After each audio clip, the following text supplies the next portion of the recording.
Hi, everyone. Welcome back to Asian Business Owners, the podcast that explores the real human journey behind building a business in Asia. This episode is part of my summer series, a collection of short and fresh conversations with founders about what's on their mind, the lessons they've learned, and how they're navigating life and business this summer. I'm recording because we're remotely recording at the Hive in Wan Chai, my venue partner for this series. Building a business can feel very lonely, and that's why I wanted to record this series here at the Hive, because it's a place where founders can work, connect, and be part of a community. So if you'd like to meet other business owners, check out their 6 locations across Hong Kong. So my guest today is here ready. Hi, Faye. How are you? Hi, Carmen. I'm good, thank you. I'm calling in from UK today. It's actually very hot here, so I haven't escaped the heat from Hong Kong. But you live in Hong Kong the rest of the year. Yeah, and I've lived there for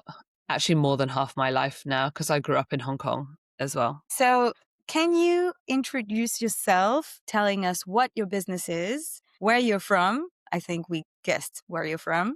And what's your mood today? I'm Faye, and my company is Bump & Co. So it is a social antenatal program, which I launched about just over 2.5 years ago, following the birth of my first daughter, who's now 3.5. So it was founded based on my experiences after having her. Like, the pregnancy was kind of fine with her, but it was more the 4th trimester that I found really challenging. So I wanted to create something to help other parents so that they could not feel how I felt basically during that 4th trimester. I just found myself very lonely. Yeah, just like very lonely. And you just find yourself in this whole new world that you've never been in before because you've never had a baby before. And just everything is different in this new world. And so I know you're pregnant, Carmen, so that's why it's on topic. But I'm not trying to scare you. But yeah, you find yourself in this whole new world, and like all your friends are at work, your partner's back at work, and you're just on your own with a baby. So I wanted to create something that meant that people could meet other people with similar due dates, so that then when you're on maternity leave, you've got people with babies of the same age to do things with. Because what I found is that I had friends that had babies, but even if they're like 6 or 9 months older than yours, it's actually quite a different stage in that baby's first year, and also in the mum and dad's first year, because they might already be back at work as well. So I wanted to create something where parents to be could meet other parents at the exact same stage of their pregnancy. So that was the first thing. Do those? Sorry, I was about to ask you, what do those classes consist of?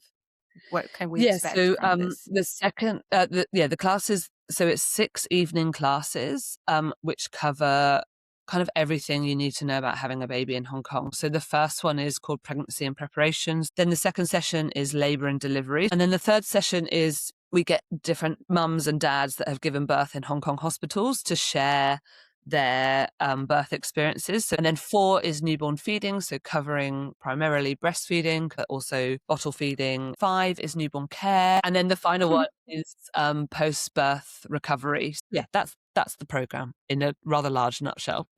Okay, that was a comprehensive introduction. At least we really understand what you're doing. Work on getting that down to like my elevator pitch. And you're from the UK. The last question was, what's your mood today? Oh yes, my mood today. I'm quite excited because I'm actually heading off to a afternoon with my girlfriends that I haven't seen since last year. So that's exciting. And I'm having a day off, having little children around me all day. Okay, Faye, so I have 6 questions for you. You don't know the questions. No, I don't. It was on purpose. So the first one is, what brings you joy these days? This is going to sound quite lame. Time. I don't know if you've seen that little thing on Instagram, like when you're young, you have time but no money. And then when you're earning money, you've got no time. And then when you're older, you've got the money and the time, but you've got no energy. I'm definitely in that middle phase of my life where I'm working really hard, but just don't feel that I've actually ever got any time. And I think having children has tipped me over the edge there. So if I can get a couple of minutes to myself, and to be honest, at the moment, I'm actually filling it with work. But that actually brings me joy because I love doing the work. And I feel, you know, when you haven't had chance to do stuff and then you actually get chance to do it, it's such a nice Mm. feeling. So I think just finding those minutes, but just having time when my children are asleep to actually do stuff Yeah, for my business or for for me, you. that that's what's bringing me joy at the moment. Yeah. Told you it'd sound a bit lame. Yeah. I I don't feel you. I will feel you. I will relate very soon, but I Mm, think, having my own business as well, it's taking a lot of my time and energy and mental space, and I like that. I mean, I can't complain, mm, but I feel like I try to do so many things because, when it's been 3.5 years that I started the business. So it's still recent. And these are the mm, years where you have so much energy and you want to do everything, and you're this close to burnout sometimes. mm. And that's fine. And you're Yeah, navigating this. But I guess the second you have kids, then you have a big chunk of your time and mental space that is for the kid, and then yeah. how to divide the rest between everything else. Definitely. And I'm still working it out. And I think we'll be forever working it out because I've realized that it's actually not Mm, something that anyone can solve. Someone once told me, like, how people say, call it the juggle. Like, it's not actually a juggle because you can never actually keep everything up in the air at once. Like, yeah. it's more like spinning plates that you have to pick which plates you want to spin because you can't keep them all, you can't spin all of them Mm, at once. So some will be mm, going a bit slower, and then you might give them another little spin. You can't be keeping everything equally up in the air. You have to let them go up and down. So I'm trying to look yeah. at it like that rather than the juggle because I'll never win if I'm trying to keep Yeah. everything up. Yeah. Yesterday, I Definitely. was listening to a podcast with an entrepreneur, a woman, and she was talking about the Mm, fact that when she had her first kid, she was basically saying there's no one miracle. Well, there's no miracle solution, but there's no one solution for everybody. mm, And then some people take really some time off when they have their business. Some others, they try to do like part time. mm. That we all have our own way to Yeah, navigate this, and it's not yeah. perfect, and that's fine. Next question. What's something you've changed your mind about this year?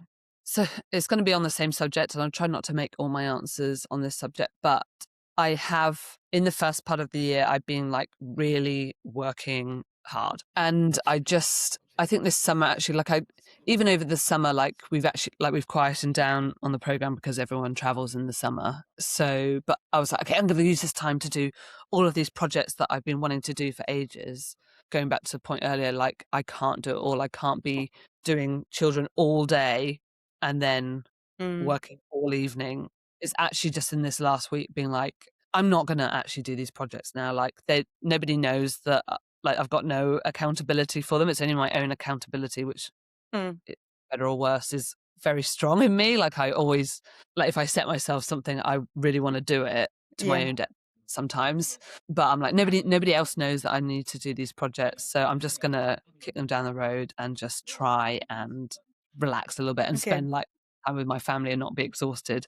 So I haven't done it yet, but it's a decision that I made like this week, and I'm working on like Mm, wrapping up what I've done and then just kind of chucking it over there for a few okay. weeks. That's So probably a wise decision. I think so.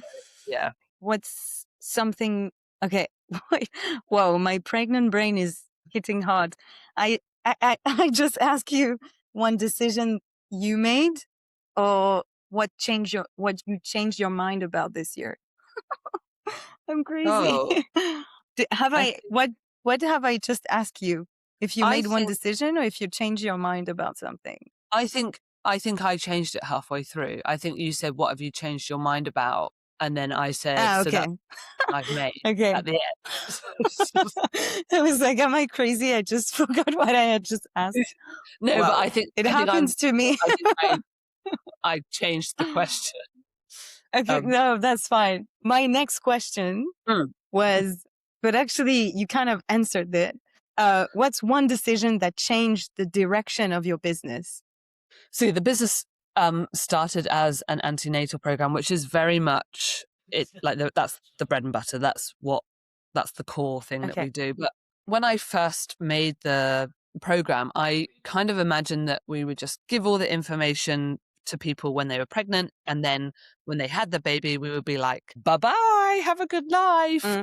But what I found quite early on actually is that people kind of hung around. It's nice to have that, but then I was like, okay, now what am I going to actually do with all these people that are hanging around? Mm. That's when we started doing more like events for babies and like postnatal events. Also from that, now providing a platform where other businesses can come and reach these like new parents. There's all these great services out there, but there's literally like nowhere to look to find them. So you might like, there might be these baby classes just down the road from you, but you're like walking by it every day thinking like, oh, what should I do today? Because you don't know it's there.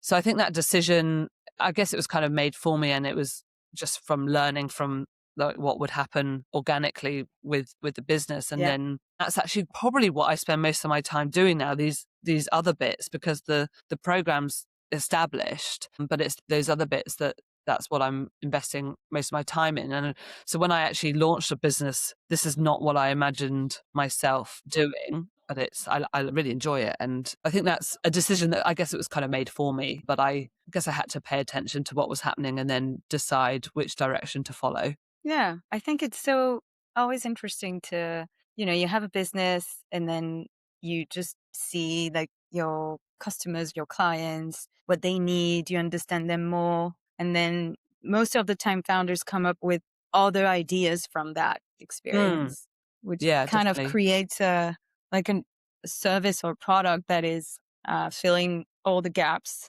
like Yeah, not apart from the core idea, the core thing you're selling, then you can add stuff around it. yeah. But I So, think that's probably a next decision. I kind of feel like I've made it in my mind, but you never know. Is where do you stop? Because you can't spread yourself mm, so thin that you're yeah, doing like, so for example, now my first babies, they're 2 years, their first like the first graduates from the program, they're 2 years old now, and they're still very much around. Actually, some of them are having other babies, which kind of kicks this problem down the line a little bit, but, mm. like, where do I stop? Like, am I gonna be doing, like, university fairs and stuff when their babies get to 18? Like, I don't know, but I'm very conscious that I can't do it all. If you try and do it all, you then lose, like, value Yeah, of what you set out to do. So why you I'm started. conscious of Yeah. that balance and, making sure that I get that right, whatever that means. But yeah, Mm. we'll see what time. Next question. What can't you stop thinking about these days? Something that has like just keeps on playing on my mind is just how society has kind of ended up where we are. This is quite profound. It's not like chop Yeah. on my mind. Um, but like, especially for women, like how have we created a society where like we are expected to work full time and be a full time mum at the same time and do our A exercises and partner. all of those things, and it keeps on coming up in different forms. It's something I'm super passionate about. That, and I love history as well. So I'm like looking back at history at where this kind of happened, because in when we were Hmm. cave people, that wouldn't have been the case. The women would have had their jobs and the men would have had their jobs. I guess since the Industrial Revolution, like women have been working full time, which is great. Like I'm very career orientated. Yeah, I'm not definitely. It's like now you can work, but still You've got to keep do on everything that the taking cave care of the people, like kids. cave women Yeah. did. Yeah. Yeah. And but it's not, and I'm this is definitely not a stab at dads, because this is the way that society is actually set up. Their paternity leave is less. How we can actually change society. And I think like a lot of the posts or like things I follow on Instagram are talking about shared parental leave and things like that. And I think that is the start of it. It never will be equal. Men can't get pregnant. I just feel like we're so far away, but expected to be like, I don't know. I don't have the answers, but Yeah. it's something that keeps on coming up for me as I meet all these Yeah, I women who are imagine. navigating the same Yeah. thing. Yeah, and I guess that's something we're not going to stop thinking about.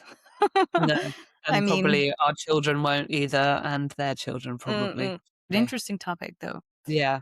All right. So now imagine 1 year from now, if we were recording another episode, what do you hope will have changed a year from now? I'm still very much working it out now. Like I try some events and they just don't work. I try some things and so I hope that I feel a bit more confident about that and that I've done enough to like work out what works and what doesn't work and what people want. Mm, Yeah. So I hope that's one aspect of it so that those bits are like, okay, like this is it now. Like I know what it looks like. Because at the moment I'm still trying to find my way there. So I'm hoping that I have a bit more like clarity and like confidence in what that and I'm not going to say finished product looks like because I'm very conscious that that is not yeah, achievable. but mm, I think I'm the type of personality that I love like finishing tasks and stuff. So I find it quite hard that some tasks you can never finish because things are changing all the time. But hopefully I'm in a place where I can be like, yeah, I'm pretty happy with this. Like the changes are coming in, they're like steady and like yeah. there's more of a like a calmness and a confidence of like, okay, this is what it Okay. is. For the next year, it'll be about testing and learning.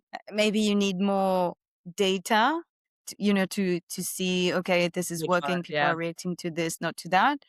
But Yeah. also, this is like very like these are the facts. But I'm just wondering, what about I guess, as a solo founder, what about the confidence as well? Because we are so critical towards what we do in ourselves. For example, I have high standards in the quality of the work that I provide to my clients, but 90% is enough. And you Mm. don't have to reach the Yeah. 100% because it won't bring you extra value, but just extra work. And I'm saying that I'm like you, like I know that it's easier said than done, Mm. obviously, and that you can always improve, improve, improve. But I feel like at some point I'm learning to say, okay, stop. This is good Yeah. enough. Let's move on to something else. Or let's Yeah. say this is the final product, or you know what I mean? Yeah, definitely. Like I think I've got better as I've got older at not being such a perfectionist.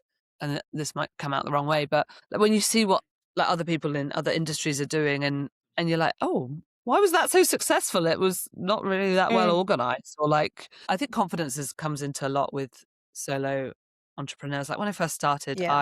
I just was such a like nervous wreck. Basically, like I was so nervous about putting something out there and but Yeah, it's tough. what I what I actually did, if any solo entrepreneurs are listening who've just started, like get yourself some like really good people around you. Like just go and talk to as many people about your business as Mm, possible. You need to make it so that you don't feel like you're on your own. Because that's what has given me like the most confidence that I've got people that I can turn to and just be like, what do you think about this event? Like get their feedback or like obviously different yeah. people with different perspectives. So now I don't actually feel like a solo entrepreneur anymore, but both professional and like personal people that I can talk to and run decisions past because I found that Okay.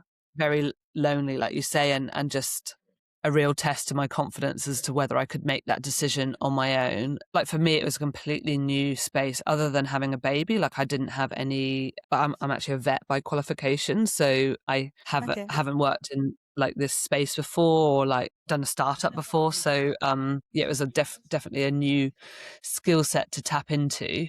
Still Wow. working. Yeah, I didn't know that. Whoa, Well, you had different lives. I know I did. I'm like a cat with 9 lives. Yeah, exactly. I feel like you kind of guess my next question every time, because my last question was, what's one piece of advice you would give yourself at the start of this year? You talked about a piece of advice you gave Yeah, yourself when you started.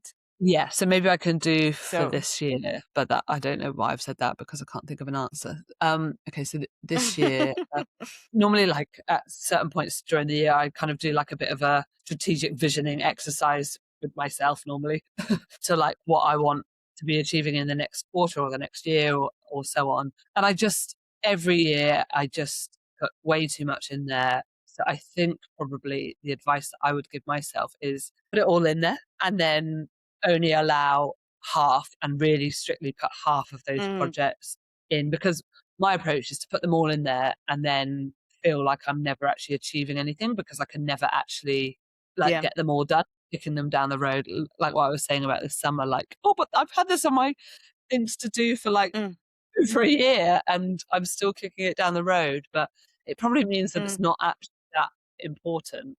So, Or yeah, I not the think the right time. yeah, maybe. They're still valuable, so have them there, but, like, you have to focus on those, and then if you've got time, you can start picking them out or, like, review Mm, because maybe, uh, of those 50% that you pick, maybe actually the 6% you wanna swap one in and one out. yeah, But yeah, I think I need to start being a little bit more realistic in my goal setting, going back to how we started, like with the spinning plates, to actually allow me to spin some of those other plates because at the yeah. moment I'm spinning the Bump and Co plate because there's so much to be done and I'm so excited to do it all. Mm. But Yeah, I feel like many founders might relate to that one.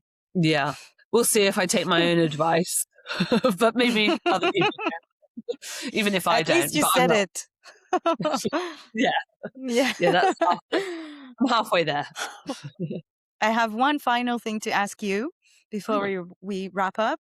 So do you have any recommendations for this summer? So it can be a book, a series, a movie, a restaurant to try, a place to visit, a podcast, a quote, a habit, anything.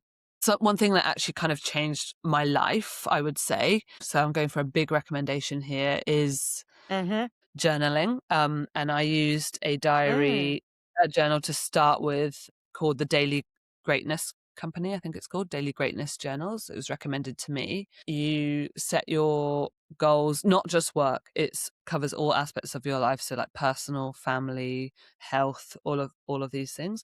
You set all these goals and like really reflect and dig deep at your values and stuff at the beginning of the year, and then you break them down into quarters. So you enter into it daily, and in those daily reviews you're reflecting back on the week, and then in those weekly reviews you're reflecting back on the month. In the monthly reviews you're okay. reflecting back on the quarter, and then you reflect by doing that you're reflecting back on the year. So it really helps me to stay on track. I'm not actually using it at the moment, which is why I feel maybe my life has kind of spiraled into like this very unbalanced place. So the years of my life that I've used it have been like really great, Yeah, you I know. feel like writing, even without a framework or method or anything, just writing stuff down Yeah. to Yeah, no, I'm get a them big off your mind. I always think of Harry Potter, yeah. pensive, and Yeah. I w- Yeah, yeah. I would love to have that. It's exactly what we would need, especially as founders and mom to be. If you could just put them Yeah. all here, Yeah. and then you have more peace of mind. Maybe we should invent that. Yeah. Yeah, totally. Maybe in the future we'll have hard drives of our own memories, Yeah, or I don't know, Black Mirror one day. episode, a future Black Yeah. Mirror episode. That's, yeah, probably. Anyway, well, thank you so much for your time. Thank you for being part of this summer series. All the best for the next few weeks and the big day. Thank you.